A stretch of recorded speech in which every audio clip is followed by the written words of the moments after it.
Ang kwentong ito ay hango sa totoong buhay. Karanasan ito ni Badjo. Taong 1968, Daraon, Leyte.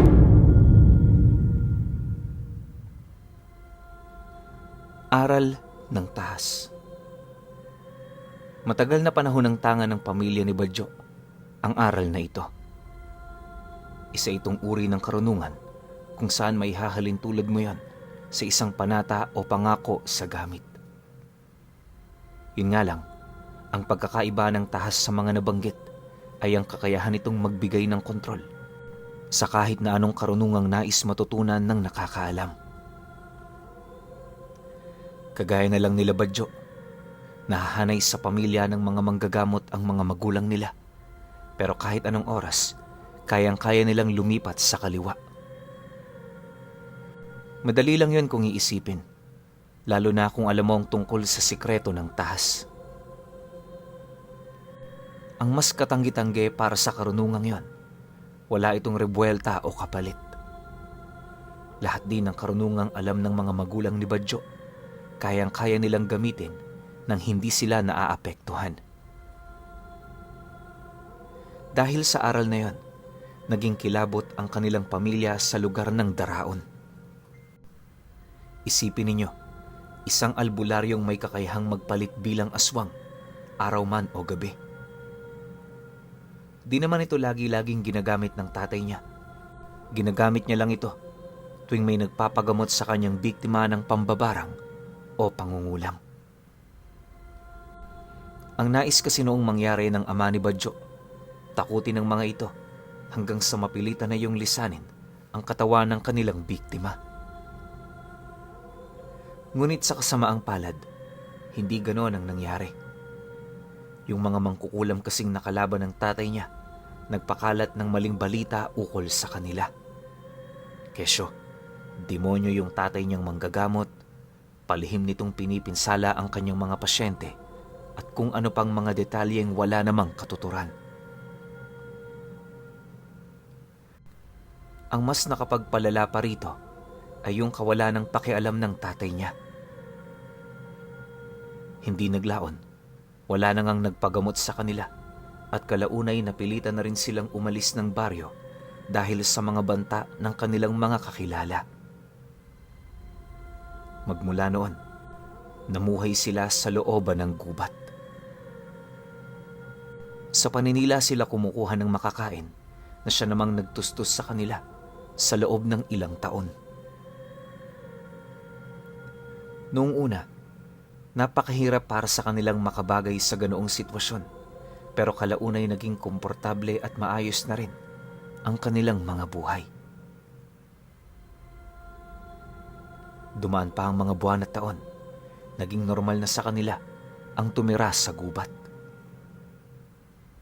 Mas naging masaya rin ang kanilang pamilya sa kadahilan ng wala nang nangiistorbo sa kanila.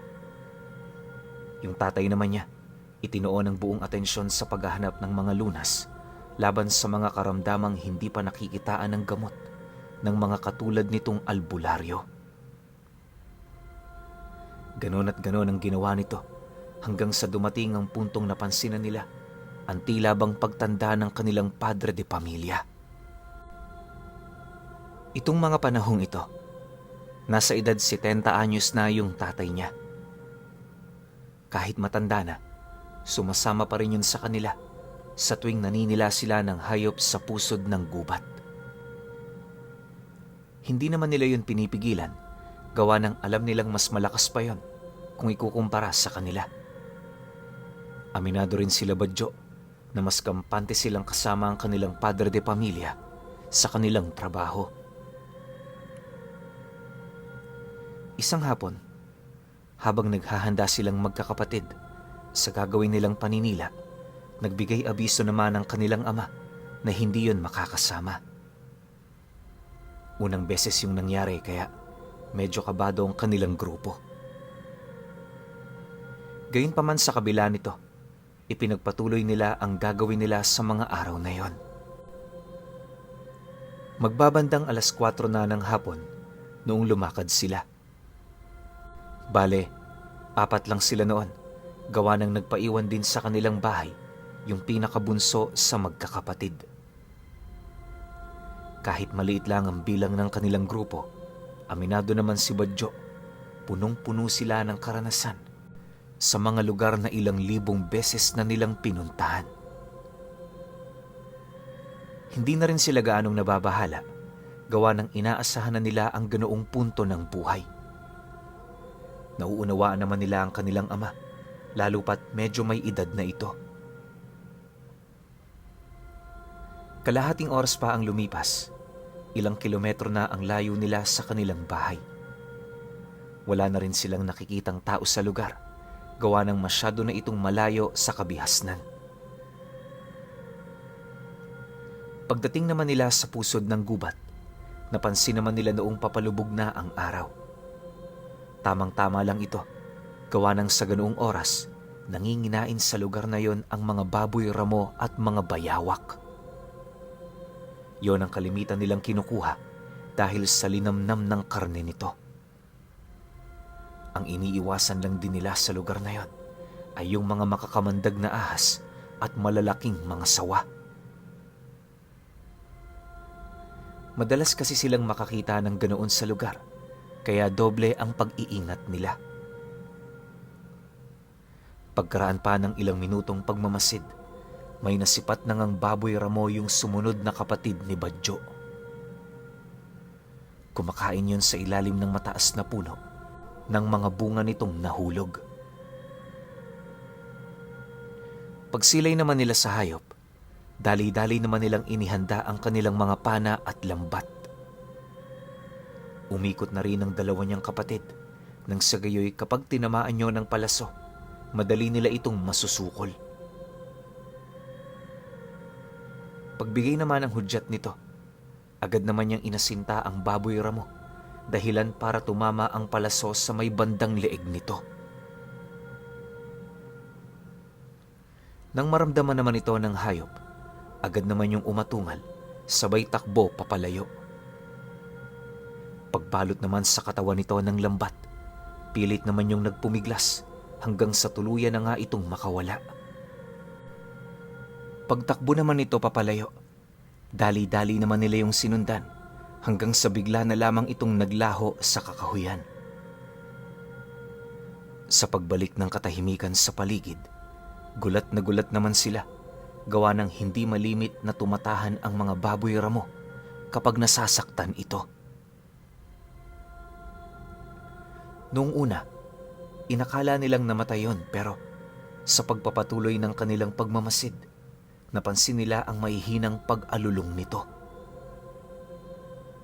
Hindi naglaon, tumambad sa kanila ang isang lalaking gumagapang sa mamasamasang lupa sa loob ng kakahuyan. Pagsilay naman ito sa kanila, mabilis naman yung tumayo, habang nakalapat ang kamay nito sa leeg nitong walang patid sa kakatulo ng dugo.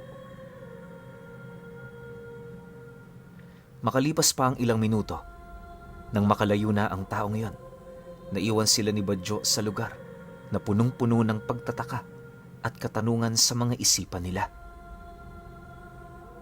Ang hindi nila maipaliwanag, bakit may tao sa lugar na yon at bakit may sugat ito sa leeg. Maya-maya pa, nang maisip naman niya ang tungkol sa mga aswang, doon na niya sinimulang kausapin ang kanyang mga kapatid. Medyo nababahala rin kasi sila noon, lalo na't kahit papaano, may alam din sila pagdating sa mga lihim na karunungan. Nang mapagtanto naman nila ang tungkol dito, agad din naman silang umalis sa lugar, bit-bit ang kanilang mga gamit. Pagdaan naman ni Badjo sa punong pinagkainan nito, laking gulat na lamang niya nang may masipat siyang isang bilugang bagay na binabalot ng tinik. Kahit gabi na, naaaninag niya pa rin yon, kaya ang ginawa niya, pinulot niya ito. Pagkakuha naman dito ni Badjo, dali-dali naman nilang tinahak ang daan papauwi. Hindi na rin sila lumingon sa takot na baka bumalik ang lalaking yon kasama ang mga kadugo nito. Pagdating naman nila sa kanilang pamamahay, bumungad ang kanilang ama na abalang-abala sa pagdikdik ng halamang gamot. Nang mapansin naman itong wala silang dala, agad naman nilang nakita ang pagkunot ng noo nito, kasabay ng pagwika nito sa kanya ng, "At bakit kayo umuwi nang wala kayong dala? Alam niyo naman sigurong wala na tayong makain, hindi ba? Ikaw ba, Jo? Ipaliwanag mo nga sa akin kung bakit dumating kayo sa puntong ito. Siguraduhin mong may maayos kayong dahilan para hindi ko kayo masaktan." Pagkalahad naman ng ama nila sa mga katagang yon, halos mapaiyak na yung mga kapatid niya, dala ng matinding takot buhat sa sinabi nito. Si Badju naman, hinang-hina na pero pilit pa rin itong tinatataga ng kanyang sarili. Matapos naman niyang marinig ang lahat ng paninindak ng tatay niya, agad naman niyang inilabas ang bagay na kanyang nakuha, sabay sagot dito ng, "Ito ho nakuha namin sa pusod ng gubat. Nung may inasinta akong baboy ramo, ito yung kinakain niya bago yun tumakbo. Kakaiba ang baboy ramo na yun, tay. Hindi yun kagaya ng mga hayop na kalimitan nating pinapatay." Dagdag pa ni Badjo na, bukod sa kakaibang wangis nito, nasisiguro niyang hindi yun isang hayop. Nang marinig naman ng kanyang ama ang kanyang sinabi, agad naman niyang napansin ang pagkawala ng galit nito sa kanila. Walang sabi-sabi, agad naman sila nitong inabisuhan na pumasok na sa bahay at magpahinga.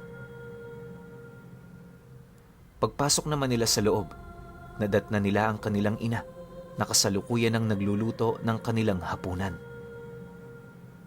Dahil dito, agad naman doong nagsikumpulan ang mga kapatid niya. Hinayaan lang naman niya ito, gawa ng ang inaalala niya ay yung kanyang ama. Hindi naglaon, nang makalabas na siya sa kanilang bahay, nasipat niya yung nakaupo sa gilid ng bakod, maiging nagmamasid sa buong paligid. Ayon sa kanya, halos hindi na nga siya nito napansin pa, kaya nung nilapitan niya ito, bakas sa mukha nito ang matinding pagkagulat. Pagbaling naman ito ng paningin sa kanya, muli siya nitong inabisuhang pumasok, pero sa pagkakataong yon, pinili niyang tumutol. Bukod kasi sa napapansin niyang may kakaibang pangyayari, naniniwala rin siyang nababahala ang tatay niya sa mga nangyayari. Sa paglalim pa ng gabi, halos wala na silang maaninag sa labas ng bahay, pero nananatili pa rin itong nagbabantay. Maya-maya pa, pag-abiso naman ng tatay niya, napapasapit na ang hating gabi. Dali-dali naman siyang pumasok sa loob para magtago. Alam niya kasi na ang oras na yon ay ang paglabas ng mga santelmong alaga nito, kaya para makaiwas sa panganib, minabuti na lang niyang sumunod. Pagsarado naman niya ng pinto, doon tumambad sa kanya ang hindi mabilang na mga santelmo na dahan-dahang umaahon mula sa kailaliman ng lupa. Sa isang iglap, binalot ng matinding liwanag ang buong paligid na siyang naging sanhi upang magising na rin ang iilan sa kanyang mga kapatid. Nang masipat naman ito ang ginagawa niya, dali-dali naman yung lumapit para manood. Habang nag-uusap-usap ang mga ito, nanatili lang namang nakatuon ang atensyon ni Badjo sa kanilang ama. Ilang minuto ang lumipas matapos lumapit ang mga kapatid niya. May nasipat silang grupo ng mga baboy ramo na mabilis na tumatakbo patungo sa entradang pinto ng bakuran. Pagharap naman ito sa kanilang ama, dahan-dahan naman yung tumayo, kasabay ng pagpapalit anyo nito bilang isang tao. Matapos naman yung masilayan nila Badjo, gulat na gulat naman sila. Gawa ng yon ang unang pagkakataon na makasilay sila ng ganoong uri ng nilalang. Dahil sa pangyayaring yon, agad naman niyang inabisuhan ng kanyang mga kapatid na isarado ng pinto paglabas niya ng bahay. Ang nais niya kasing mangyari, kausapin ng mga panauhing dumating ukol sa sigalot na pilit nilang pinapasok. Naniniwala kasi siyang wala silang kasalanan, kaya malakas ang kanyang loob na magpaliwanag. Pagdating naman niya sa kinaroroonan ng kanyang ama, agad naman niya itong inabisuhan ukol sa pakay niya. Matapos niya itong gawin, hindi na rin siya nag-alangang maglahad ng istorya na may kaugnayan sa pag-asinta niya sa baboy ramo. Pagtatapat pa ni Badjo na hindi niya inakalang tao ito, kaya napilitan siyang bawiin ang bagay na yon. Mariin din niyang inilahad, isang hindi pagkakaunawaan lamang ang nangyari. Matapos naman niyang maibahagi ang lahat-lahat ng kanyang nalalaman, inakala niyang maiintindihan siya ng mga nilalang na sumugod sa bahay nila. Ngunit sa kasamaang palad, taliwas sa inaakala niya ang mga nangyari. Nang marinig kasi ng pinuno ng mga nilalang ang kanyang sinabi, agad naman itong inilahad sa kanya na hindi sila papayag na aalis doon ng walang nakukuha. Dahil dito, bahagya naman siyang pinatigil ng kanyang ama habang pabulong yung nagwiwika sa kanya ng, Palabasin mo muna ang mga kapatid mo. Sabihin mo sa kanila, kailangan ko ng tulong.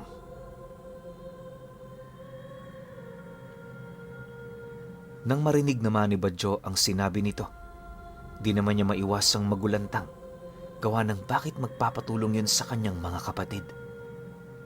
Kung iisipin kasi, lahat sila wala pang ideya sa aral ng tahas, kaya malabong may maibigay yung tulong sa sitwasyong kanilang kinakaharap. Dahil dito, inisip na lamang ni Badjo na maaring iba ang tinutukoy na tulong ng kanyang ama.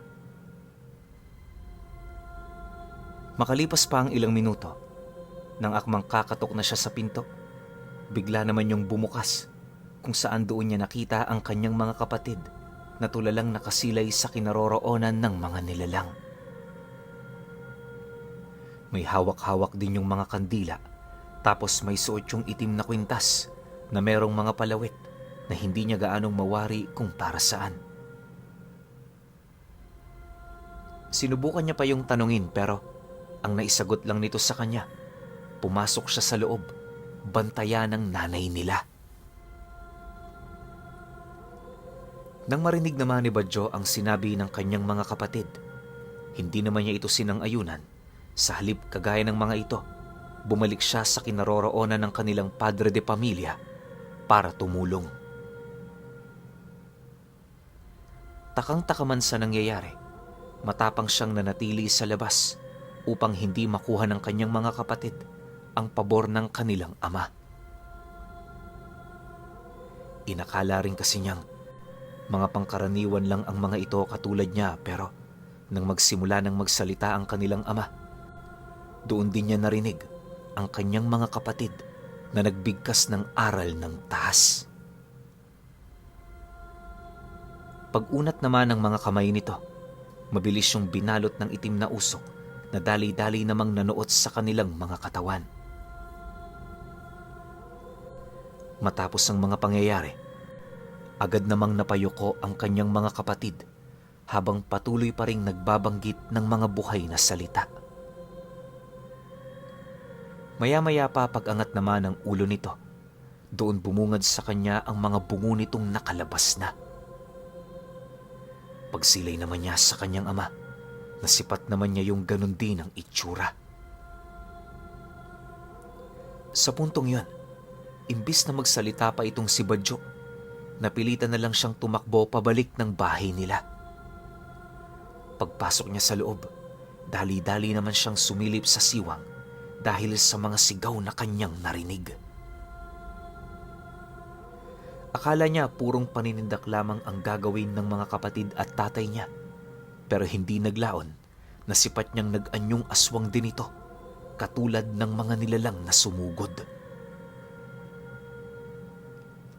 Imbis din na makipag-usap para madaan sa diplomasya ang sigalot na kinakaharap nila, nagpasya ang mga ito na tapusin na lamang yon sa pamamagitan ng pakikipaglaban.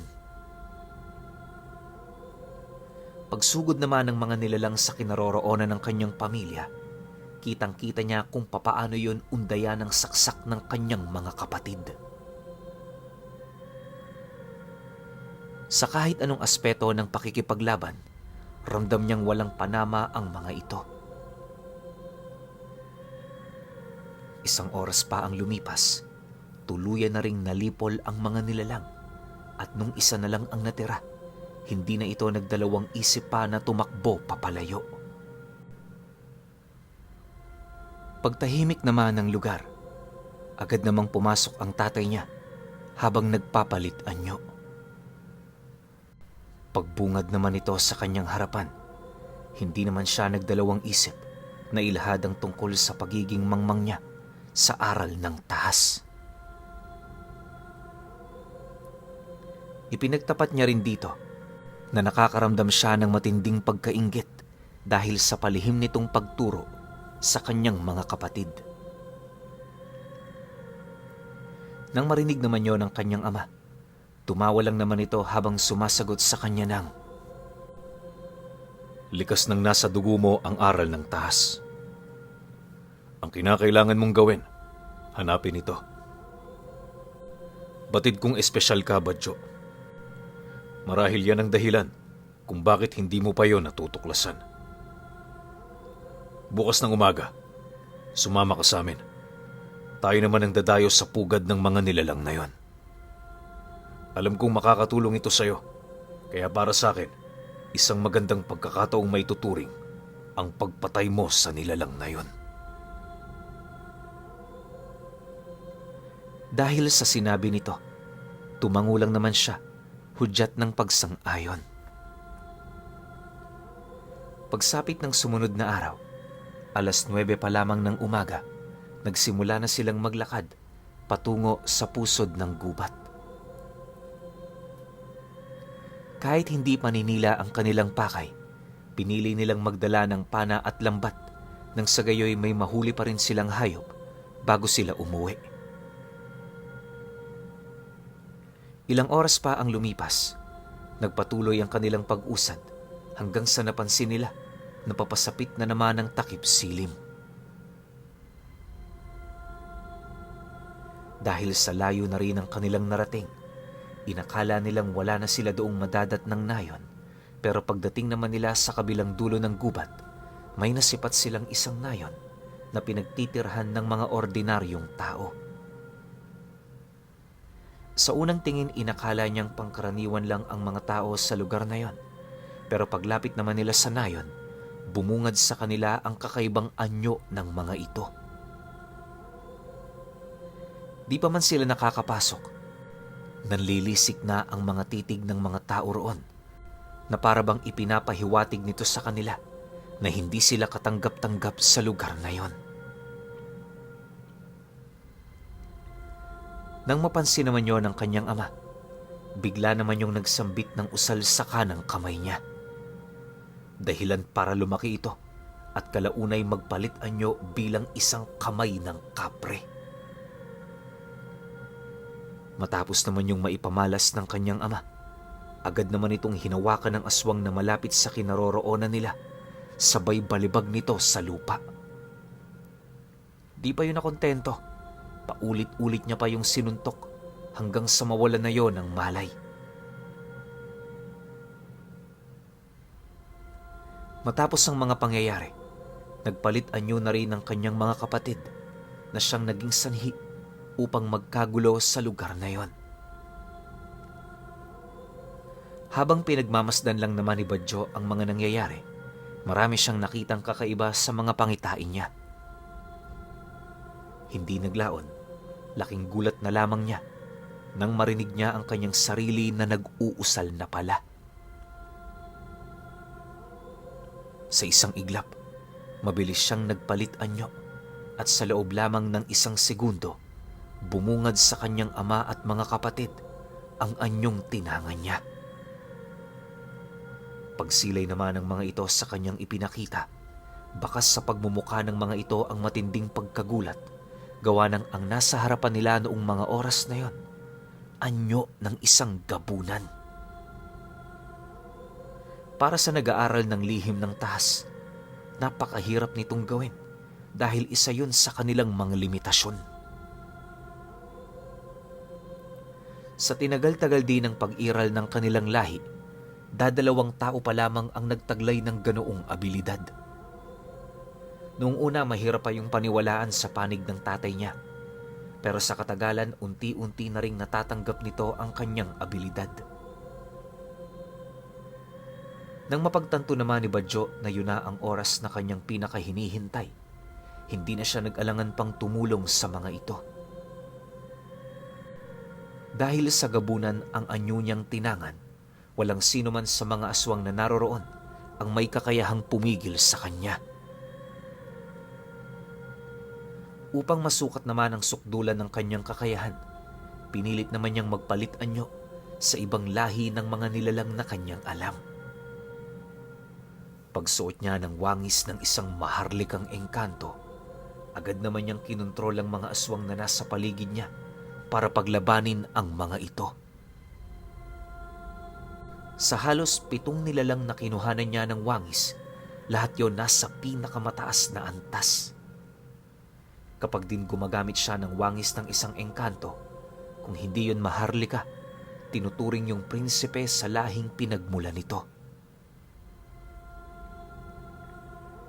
Dahil sa ganoong kakayahan ni Badjo, halos sinaglit lang nila ang nayo ng mga aswang na gumambala sa katahimikan nila noong nagdaang araw.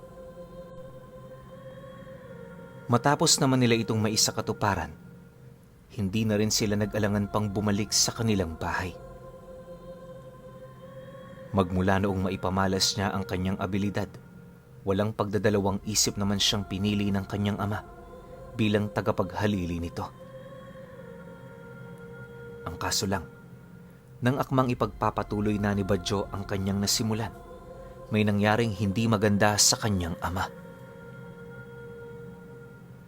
Noong mamatay ito, sadyang hindi niya yun matanggap, kaya ang ginawa niya, nag-isip siya ng paraan kung papaano bawiin ang kaluluwa nito sa harap ng kamatayan. Nang malaman niyang kaya niyang itaya ang aral ng tahas na kanyang tinatangan, hindi na rin siya nagdalawang isip na makipagkasundo sa isang engkanto na nasa panig ng kaliwa. Kapalit ng aral na kanyang tinangan, ay ang sapilitan naman itong pagbalik ng kaluluwa ng kanyang ama sa katawang lupa nito. Nabuhay naman yon, pero ilang buwan lang din ang itinagal nito sa kanila. Dahil sa pangyayaring yon, muling bumalik si Badjo sa lugar ng engkanto para bawiin ang kanyang ibinayad sa buhay ng kanyang ama. Ang kaso lang, pagdating niya sa lugar na yon, isinumpa pa siya nito. Kasabay ng pagkamatay ng padre de pamilya nila ay ang pagkabaliw naman ng mga kapatid niya. Nawala na rin ang kakayahan nitong gumamit ng aral ng tahas, dahilan para malugmok ang kanilang pamilya. Sa pagkamatay ng kanilang pundasyon at sa pagkabaliw ng kanyang mga kapatid, silang mag-ina na lamang ang nagtaguyod sa mga ito. Upang makatakas sa mga nilalang na may nararamdamang galit sa kanilang angkan, patuloy silang nagpalipat-lipat ng lugar upang mabuhay ng payapa. Naging matagumpay naman ang plano nilang yon, pero lahat ng nawala sa kanila, hindi na niya naibalik pa. Lumipas pa ang mga taon. Sinubukan ni Badjo na muling ibalik ang kanyang aral sa pamamagitan ng pagpatay ng mga aswang. Ngunit dahil sa matindi niyang kamalasan, nagdulot lang ito ng karagdagang dagok sa pamilya nila. Kapalit ng ginawa niyang pagpaslang ay ang pagkamatay ng kanyang mga kapatid. Dahil dito, muli na naman silang lumipat ng lugar. Magmula noon, iniwasan na rin niyang sumubok ng kung ano-ano sa takot na baka tuluyan na niyang mawala ang nag-iisa niyang mahal sa buhay. Alam niyo, pinuno, sunod-sunod na kamalasan ang naranasan noon ni Badjo. Ayon sa kanya, naranasan niyang api-apihin ng mga tao sa lugar na pinagtirahan nila. Ipinagtatabuyan din siya ng mga ito, pero sa kabila nun wala siyang nagawa para gumante. Ang tanging nagagawa niya, patayin ang mga taong yon sa kanyang isipan. Wala naman itong naging epekto laban sa mga kinagagalitan niya dahil unang-una, pawang imahinasyon niya lang ang umiikot sa mga kaganapang naiisip niya. Aminado rin siyang malaki ang kanyang naging pagsisisi dahil sa isang pagkakamaling naging kapalit ng tangan niyang aral ng tahas.